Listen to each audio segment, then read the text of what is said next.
Alexandra Coutelet, conseillère pédagogique en intégration du numérique au Centre de services scolaires de Laval. Et Patrick Fleury, je suis son collègue, donc aussi conseiller pédagogique animateur ici à Laval depuis une dizaine d'années à peu près. Alors, ce qu'on vous présente aujourd'hui, on a tout mis ça sur un site.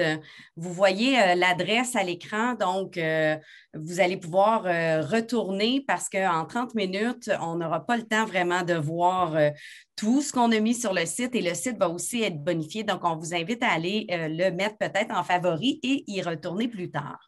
Aujourd'hui, on se concentre sur la réalité virtuelle, mais éventuellement, on veut développer sur le même site des informations puis des idées de projet avec la réalité augmentée et la réalité mixte. C'est pour quoi notre site s'appelle Réalité étendue. Aujourd'hui, on va aller seulement avec la réalité virtuelle. Donc, les raisons pour lesquelles on peut faire de la réalité virtuelle dans sa classe, il y en a plusieurs. On en a sorti 10. Rapidement, on va vous faire ça. Donc, visualiser des micro-objets dans sa classe, ça se fait super bien. On peut prendre des atomes, on peut regarder des squelettes, des os même. On peut voir ça en 3D rapidement. Et ça va vite, là, Geniali. Je recule. Donc, faire des visites virtuelles, aller voir des musées, vraiment intéressant, ça a déjà été mentionné. On peut aussi laisser place à l'imagination. Le côté immersif des lunettes nous permet d'aller voir dans des mondes, des fois imaginaires, puis ensuite aller faire de l'écriture en lien avec ce qu'on a vu en immersion, super le fun. L'engagement, on a vu une formation ce matin où il parlait de ses élèves qui étaient super engagés grâce à la réalité virtuelle. Il y a même des études qui sont sorties qui prouvent que l'engagement est encore plus fort en réalité virtuelle.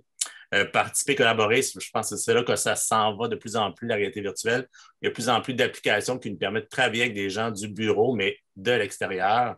Donc, on peut faire plein de trucs là-dessus. Apprendre par le jeu, des jeux super intéressants sur plusieurs plateformes qui nous permettent de faire d'être ludiques, mais en même temps de faire des apprentissages. Des mathématiques avec des trucs réels. Là, on peut faire des courbes avec la réalité virtuelle. On peut jouer sur des fractions, tout ça. C'est plein de trucs à faire là. Je vais vite. Réaliser des objets. Donc, on peut construire des objets en 3 dimensions et des applications super le fun qui nous permettent de faire ça. Faire des œuvres d'art, apprendre à distance. On peut être dans des classes puis voir des profs qui sont devant nous qui vont nous enseigner. On peut poser des questions. L'interaction se fait aussi. Et on peut aussi développer toutes les compétences par rapport au numérique qui sont là. Il y en a plein. Vas-y, Alexandra. Si tu veux aller à la section du facile au compliqué, oui, parce que bien sûr, là, on a beaucoup d'images avec un tas de casques bien impressionnants, mais on s'entend que, le budget n'est pas toujours là, puis en plus, parfois, ça peut être très complexe. Mais c'est possible de faire de la réalité virtuelle, peut-être moins immersive, mais avec simplement un appareil mobile, puis on se déplace. Il y a moyen de mettre l'appareil mobile dans des espèces de petites lunettes de carton. Puis là, vers le compliqué, qui est beaucoup plus immersif, bien sûr, c'est toute la panoplie de lunettes.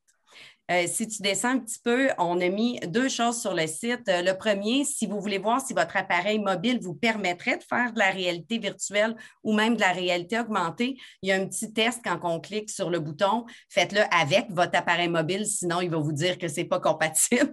Patrick, ton appareil ne le sera pas. Mais ça vous fait un petit test pour voir. Fait que, des fois, si on a des élèves qui veulent faire l'activité et qui apportent leur propre appareil, par exemple, on peut valider avant si l'appareil va bien fonctionner. Puis si tu retournes et tu descends en bas, on a mis un lien vers un site qui est très intéressant d'ailleurs, mais qui est disponible seulement en anglais. Mais ce site-là nous permet de faire une petite recherche rapide pour voir les casques qui existent sur le marché en réalité virtuelle et tout. Les prix sont en argent américain, mais ça nous donne quand même une bonne idée. Là, des fois, on a des casques qui sont quand même très impressionnants, mais très chers aussi. Donc, voilà. Maintenant, qu'est-ce qu'on peut faire concrètement avec ça? On va vous présenter des types d'activités. Patrick, je te laisse expliquer comment on a divisé ça. On a regardé les genres de consommation qu'on peut faire avec des réalités virtuelles dans la classe. On a séparé ça en 4 catégories. Donc, on a la consommation passive, hein, où l'élève va regarder, va être témoin de quelque chose qui se passe devant lui. C'est super intéressant, puis il y a plein de choses à faire avec ça. La consommation interactive, donc, l'élève va pouvoir interagir avec son environnement. Il va avoir des points, des trucs à bouger, donc, il va pouvoir interagir avec son environnement. Puis, donc, ça, on est dans la consommation. Et là, si on veut encore pousser plus loin, on a la création. Donc, on peut amener nos élèves à créer des univers en réalité virtuelle. Et on en a séparé ça aussi en 2. Donc, création fixe, on fait vraiment un film ou une photo en réalité virtuelle. On va le voir tantôt. Et puis, l'élève est encore témoin. Et la création interactive, c'est qu'on va amener nos spectateurs à aller cliquer sur certaines affaires pour pouvoir mettre de l'interaction. Et que nos activités sont séparées comme ça en 4. Donc, on a pensé vous montrer un exemple. Ah, excuse-moi, vas-y. Ah, vas-y. On s'est basé, en fait, pour essayer de trouver un modèle, parce qu'on essayait de classer les types d'activités. On s'est basé sur ce modèle d'engagement créatif de l'élève de Margarida Romero. Donc, on passait de la consommation passive. La co-création peut exister tout à fait aussi. On ne l'a pas nécessairement mis, mais quand on parle de création là, fixe et interactive, ça pourrait se faire en équipe, bien sûr. Donc, on va vous présenter des exemples d'activités qui peuvent se vivre en classe ou qui ont été déjà vécues en classe. Le premier, on est dans la consommation passive. Il s'agit d'une activité, si tu descends, tu peux peut-être montrer les images que j'aimerais le faire, mais je suis obligée de te donner des ordres. C'est pas moi qui présente. Je t'écoute au doigt à l'œil.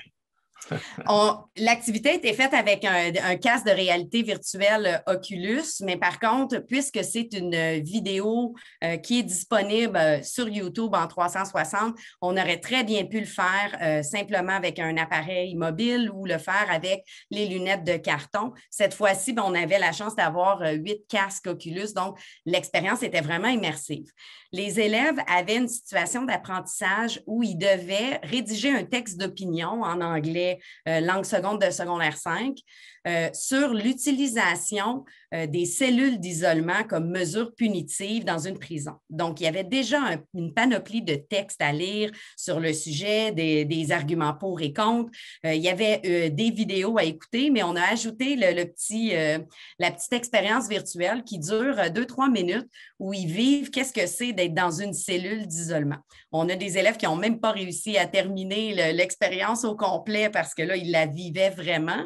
Et bien sûr, il y a eu des séances de discussion par la suite. Donc, on a bonifié la tâche avec une expérience qui était passive parce que c'est vraiment comme écouter un petit documentaire. Bien sûr, on peut tourner la tête puis voir ça de différents angles, mais il n'y avait pas d'interactivité. Donc, la prochaine activité, c'est interactif. On en a mis d'autres et on va continuer à mettre des expériences différentes. Je ne vais pas toutes les présenter parce qu'on veut vous laisser le temps de poser des questions puis vous en présenter plusieurs, mais on va bonifier les pages avec d'autres expériences. Fait que si tu vas maintenant à interactif, interactif, bien, encore une fois, on a une expérience à vivre, mais cette fois-ci, bien, on avait l'utilisation des manettes où on pouvait finalement interagir avec l'environnement. Puisqu'on avait seulement que 8 casques, on a divisé le groupe en différentes stations. On a donc notre enjeu technologique et disponibilité nous a donné lieu d'être créatifs. On a bâti 4 différentes stations. L'objectif de cette activité-là, c'était que les élèves expérimentent qu'est-ce que c'est la perte de vision pour quelqu'un qui est non-voyant. La première station était une station où ils discutaient, donc un échange sur, par exemple, qu'est-ce qui me manquerait le plus. On avait une deuxième station où les élèves faisaient de la recherche parce qu'ils allaient rencontrer 2 personnes qui allaient leur parler de leur perte de vision. Donc, on voulait qu'ils fassent un petit peu de recherche documentaire sur ces 2 personnes-là. La troisième station était la station avec les casques. C'est une expérience qui s'appelle Notes on Blindness, qui est disponible gratuitement sur quelques plateformes. Je crois qu'elle se visionne en ligne, mais là, elle n'est pas interactive. Et c'est l'expérience d'un monsieur qui s'appelle John Hall qui a perdu la vue et qui avait documenté ça et ils l'ont transformé en expérience immersive. Donc, on suit, par exemple, qu'est-ce que c'est d'essayer de naviguer sur une rue, de savoir si les autos sont proches, écouter le son de la pluie sur différentes surfaces. Donc, il y a une certaine interactivité pour tester justement les sons et tout. Et finalement, la dernière station, c'était des vidéos, des capsules d'une jeune femme qui s'appelle Marie-Christine qui expliquait son quotidien de non-voyante. Et à la fin, bien, les élèves devaient rédiger et faire des choix en expliquant là, comment ça avait affecté leur empathie envers le quotidien des non-voyants. Et ils pouvaient choisir de parler autant des vidéos que de l'expérience immersive. Donc, une autre façon de le vivre, mais comme on voit, beaucoup de variétés, puis beaucoup de discussions et de possibilités d'échange aussi. Maintenant, pour le créatif. Le créatif. Donc, le créatif fixe, c'est donc on donne aux spectateurs un environnement où il n'y a pas d'interaction, c'est juste l'effet d'immersion dans le 360. Ça se fait quand même relativement bien. Ça peut se faire facilement avec des élèves du premier cycle primaire, même facile. C'est le fun, ça fait de l'exercice en même temps. Il est possible de faire des images. Il y a comme deux façons, des photos ou des vidéos. Photos, beaucoup plus facile. Il y a l'application qui s'appelle Google Street View qui nous permet de faire des photos en 360. Donc, on a fait sur le site, si je clique sur le lien, vous allez avoir des capsules ici sur comment faire une photo 360 avec Google Street View.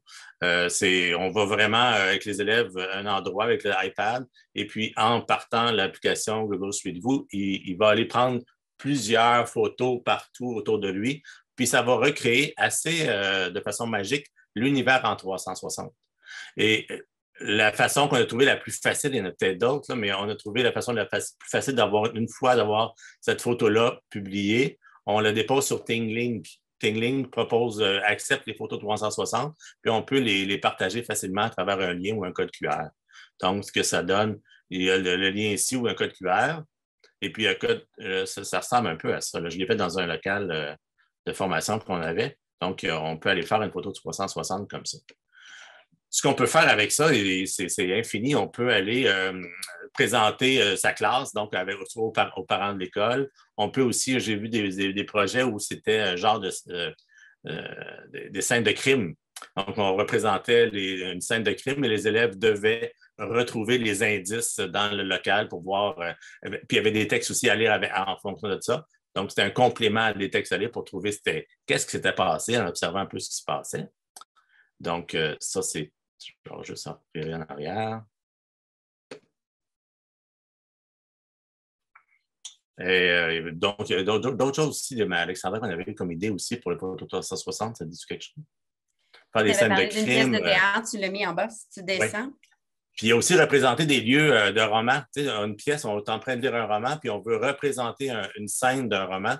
On pourrait le faire en photo 360 comme ça. On demande à des élèves de jouer le personnage qui ne bouge pas, puis on peut prendre une photo 360 autour. C'est l'imagination, c'est la seule limite qu'on peut avoir. Faire des photos 360, ça aussi, c'est vraiment le fun à faire, mais il faut une caméra spéciale. Nous, on a la Ricoh Teta, une petite caméra ici qui permet de faire des photos 360. Ça va bien. Il faut vraiment avoir une caméra dédiée pour ça, par exemple. Moi, je veux faire ça depuis des années, puis je cherche quelqu'un. J'ai failli faire cette année, mais à cause de la pandémie, ça n'a pas fonctionné. C'est une rencontre de parents en 360. Donc, les élèves et l'enseignant préparent la rencontre de parents. Il va filmer. Donc, là, on met la caméra au centre de la classe et on filme les élèves au travail. Et de temps en temps, bien pas de temps en temps, mais à tour de rôle, les élèves viennent à la caméra puis représentent un truc qu'on fait dans la classe. Les typiques rencontres de parents du début d'année où tous les élèves, les parents sont dans la classe et le prof présente, bien, ça peut être une autre version où c'est les élèves qui viennent présenter à la caméra 360. Et après ça, les parents ils viennent plus tard dans la classe, ont juste à mettre les lunettes de réalité virtuelle. Et là, ils sont en immersion dans le local. Donc, ils peuvent vraiment voir à quoi ça ressemble la classe au quotidien avec leurs enfants. et puis voir les élèves qui viennent tour à tour présenter. S'il y a quelqu'un dans le groupe qui veut faire ça un jour, appelez-moi, je veux le faire. Et puis, les pièces de théâtre aussi qui peuvent être super le fun, c'est de faire la structure d'une pièce de théâtre, mais faite pour être dans 360. Donc, le spectateur est avec des lunettes 3D, puis les gens vont jouer la pièce autour de lui. Fait qu'il va falloir qu'il cherche, qu'il parle avec... ça peut être le fun à faire, ça aussi. Donc, ça, c'est des vidéos. C'est plus facile à faire. C'est plus difficile un peu à faire, surtout si vous faites du montage. Si vous commencez à faire juste de la vidéo 360 avec un plan fixe, qu'on appelle, je crois, sans arrêt, on a juste à filmer avec la caméra, puis déposer ça sur YouTube, et c'est le tour est joué. Et là, quand on tombe dans le montage, c'est plus complexe un peu. Donc, ça, c'est pour les images fixes. Si on veut maintenant tomber dans l'interactif, encore là, avec Tinglink, je parlais tantôt de faire des photos avec Street View. Même chose, on fait les photos avec Street View. Et une fois qu'on la dépose, Street View nous permet de mettre des interactions dans les photos 360. Et ces photos-là, on peut toujours encore les partager avec un code QR ou avec un lien et regarder ce que ça donne un peu. Ça, j'étais dans une école. C'est un projet fait avec des tablettes pour un peu que l'élève représente ce qu'il y a dans son environnement autour de lui. Donc, une photo sphérique de son école. Et puis ça, on va voir les petits X. On va prendre comme ça ici, tiens. Donc, ça montre c'est quoi c'est pas vrai qu'il y a ça dans les érables à Laval, là. Mais donc, ça présente l'arbre. On peut amener les élèves à les mesurer, à identifier c'est quoi l'arbre, à le décrire. On peut faire toute la description là-dessus. Et donc, quand on va le regarder en photo, en réalité virtuelle, l'élève va pouvoir mettre son regard sur un des points, il va s'ouvrir, puis on va voir un peu qu'est-ce que l'élève a mis dedans. Donc, c'est à l'élève à créer ce genre d'interaction. Avec Tinglink, ça se fait super bien.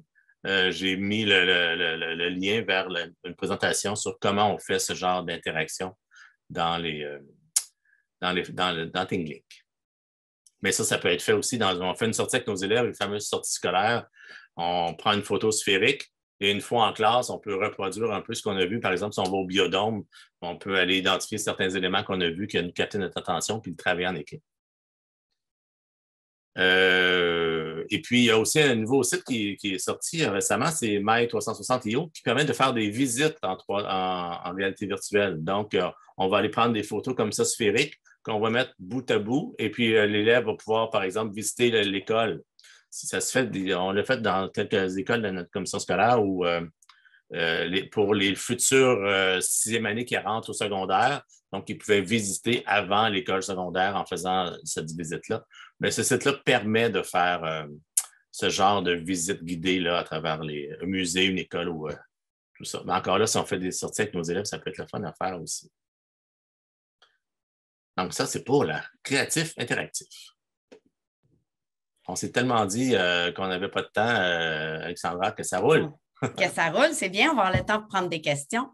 Il existe une tonne d'expériences en réalité virtuelle, que ce soit des expériences comme on vient de voir là, qui sont tout à fait possibles avec des iPads, des téléphones. Il y en a d'autres qui sont disponibles, bien sûr, avec des casques. Donc, ce qu'on a fait, c'est une espèce de base de données.